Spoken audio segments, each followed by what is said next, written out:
Hai guys, perkongsian hari ini agak menarik. Kita akan lihat siapakah individu-individu paling kaya di Malaysia. Bukan semua individu ni datang daripada keluarga berada dan ada kisah mereka ni yang boleh dijadikan inspirasi untuk kita semua. Senarai ini diambil daripada Forbes.com. Tanpa melengahkan masa lagi, ini adalah individu-individu terkaya di Malaysia.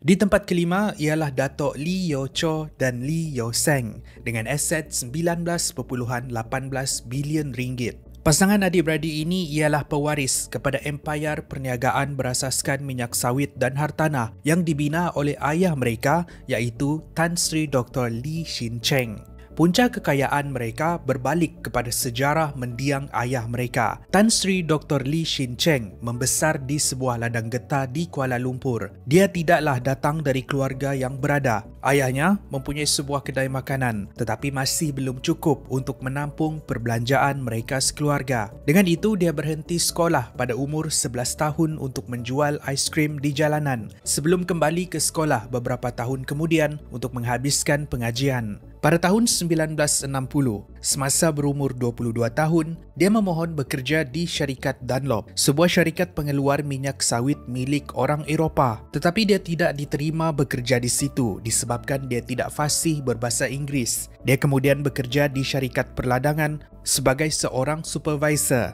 Di sinilah dia mengumpul ilmu dan pengalaman tentang sektor perladangan minyak sawit. Sehinggalah pada tahun 1982, setelah mempunyai dana yang cukup, dia membeli syarikat Dunlop yang menolak permohonan kerjanya dulu dan menukar nama menjadi IOI. Dari tahun ke tahun, syarikat mereka berkembang sehinggalah menjadi antara syarikat gergasi di Malaysia yang hari ini diwarisi oleh anaknya, Dato' Lee Yeow Chow dan Lee Yeow Seng. Individu keempat terkaya di Malaysia ialah Tan Sri Ananda Krishnan, 84 tahun, dengan aset 26.49 bilion ringgit. Tan Sri Ananda Krishnan dilahirkan pada tahun 1938. Sudah tentu ramai yang kenal dengan nama Tan Sri Ananda ataupun gelarannya AK dengan aset berjumlah 5.8 bilion USD bersamaan dengan 26.49 bilion ringgit, menjadikan dia lelaki ke-460 terkaya di dunia. Ini adalah pengerusi usaha Tegas Sendirian Berhad, sebuah syarikat yang melabur di dalam industri telekomunikasi dan media, termasuklah di syarikat Maxis dan juga Astro. Dia juga banyak melabur di dalam industri pelbagai, termasuklah di dalam industri minyak dan gas, tenaga, pelancongan dan juga hartanah. Pada lewat 1960-an, setelah menamatkan pengajian di Harvard Business School, dia mula berkecimpung di dalam industri jual beli minyak. Pada waktu inilah dia menjadi jutawan dan mengumpul dana membuka syarikat pengeluar minyaknya sendiri yang pada waktu itu dikenali sebagai Malaysia Petroleum National. Titik paling penting di dalam perjalanan keusahawanan Ananda ialah pada tahun 1970-an bila dia menjadi rakan kepada bekas Perdana Menteri Malaysia Tun Dr. Mahathir Mohamad bila mereka sama-sama berada di London. Hubungan inilah yang memudahkan Ananda untuk bekerjasama dengan kerajaan untuk membina fasiliti negara seperti telekomunikasi untuk tujuan penyiaran. Tidak berhenti di situ, dia juga pernah melabur di India untuk membina syarikat telekomunikasi di sana, tetapi usahanya gagal. Namun begitu, ini tidak menghalang dia menjadi lelaki keempat terkaya di Malaysia. Apa yang lebih menarik, Tan Sri Ananda Krishnan mempunyai seorang anak lelaki yang tidak mahu mengikut jejak langkahnya dan memutuskan untuk menjadi Sami di Thailand. Anaknya dikenali sebagai Ven Ajan Siripanyo. 3. Tan Sri Dato' Sri Teh Hong Pyo, 92 tahun, dengan aset 25.67 bilion. Dilahirkan di Singapura pada 14 Mac 1930, berwarga negara Malaysia. Tahun ini berumur 92 tahun. Dia mempunyai aset sebanyak 5.4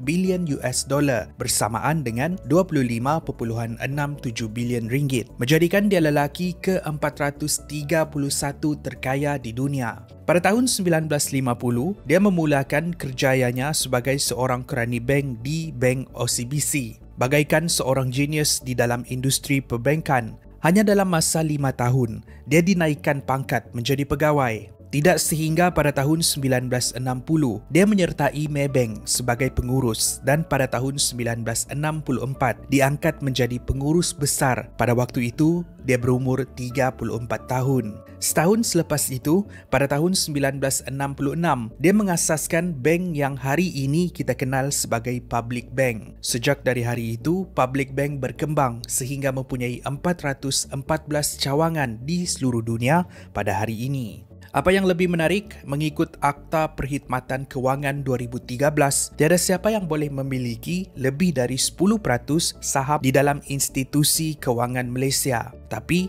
Tan Sri Teh Hong Piao adalah salah seorang daripada 3 orang yang dikecualikan dari akta ini sebab mereka memiliki saham ini sebelum akta tersebut diperkenalkan. Dia memiliki 23.5% saham di dalam Public Bank. Selain daripada dia, individu yang dibenarkan memiliki lebih dari 10% ialah Tan Sri Azman Hashim dari M-Bank dan juga Tan Sri Queng Lek Chan dari Hong Leong Group. Membawa kita kepada individu kedua terkaya di Malaysia iaitu Tan Sri Quek Leng Chan, 80 tahun dengan aset 44.77 bilion. Salah seorang daripada 3 individu yang dibenarkan memiliki lebih dari 10% saham di dalam industri kewangan negara.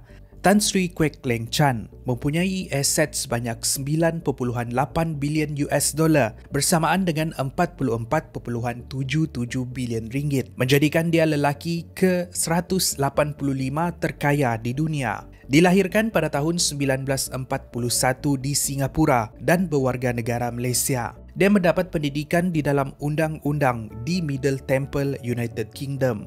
Tan Sri Quek Leng Chan adalah generasi kedua yang berkecimpung di dalam dunia keusahawanan. Pada tahun 1940-an, dia membuka syarikat Hong Leong di Singapura yang pada asalnya sebuah syarikat pelaburan, tapi berkembang dengan pelbagai industri termasuklah industri hartanah, perhotelan dan juga institusi kewangan. Hari ini, Hong Leong Bank adalah antara bank terbesar di Asia Tenggara, termasuklah di Malaysia, Singapura, Hong Kong, Vietnam dan China.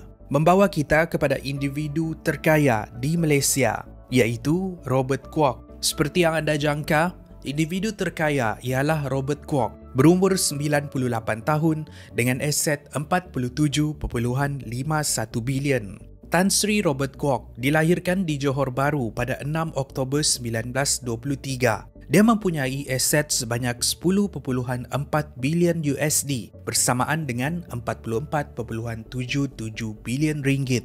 Robert Kwok bukanlah datang dari keluarga berada. Semasa Perang Dunia Kedua di Tanah Melayu, pekerjaan pertama dia ialah sebagai office boy. Dia pernah juga menjadi kerani di sebuah ladang beras tentera Jepun yang kemudian diangkat menjadi ketua jabatan. Selepas Perang Dunia berakhir, pada tahun 1948, dia menggunakan ilmu dan pengalaman yang dipelajari untuk memulakan perniagaannya berasaskan pertanian dan membuka syarikat yang dikenali sebagai Kwok Brothers Sdn Bhd. Malah walaupun perang telah berakhir, dia masih mempunyai hubungan dengan syarikat dari Jepun untuk membantu mengembangkan lagi syarikat mereka. Pada tahun 1959 pula, dia menubuhkan syarikat yang dikenali sebagai Malayan Sugar Manufacturing Co. Berhad dengan 2 orang rakan kongsi dari Jepun. Syarikatnya berkembang dan berkembang, membawa masuk pemilik saham yang datang dari golongan elit seperti dari golongan diraja dan juga ahli politik. Dengan ini, dia mengawal 80% pengeluaran gula di Malaysia, memberikan dia gelaran Raja Gula Asia. Selepas tu, dia melabur di industri lain seperti hartanah, perhotelan dan pelaburan di negara lain termasuklah di China, Indonesia, Australia, Singapura dan lain-lain. Itulah kisah lelaki terkaya di Malaysia, Tan Sri Robert Kwok. Itu adalah kisah individu-individu terkaya di Malaysia. Sekarang anda tahu, semoga kita semua dapat inspirasi daripada kisah mereka ni dan semoga kita semua menjadi kaya suatu hari nanti. Kalau anda rasa perkongsian ini menarik dan bermanfaat, pastikan anda like dan share. Jangan lupa subscribe dan follow kami di social media. Saya jumpa anda di episod yang seterusnya. Kopi Kopi Go, menarik setiap hari.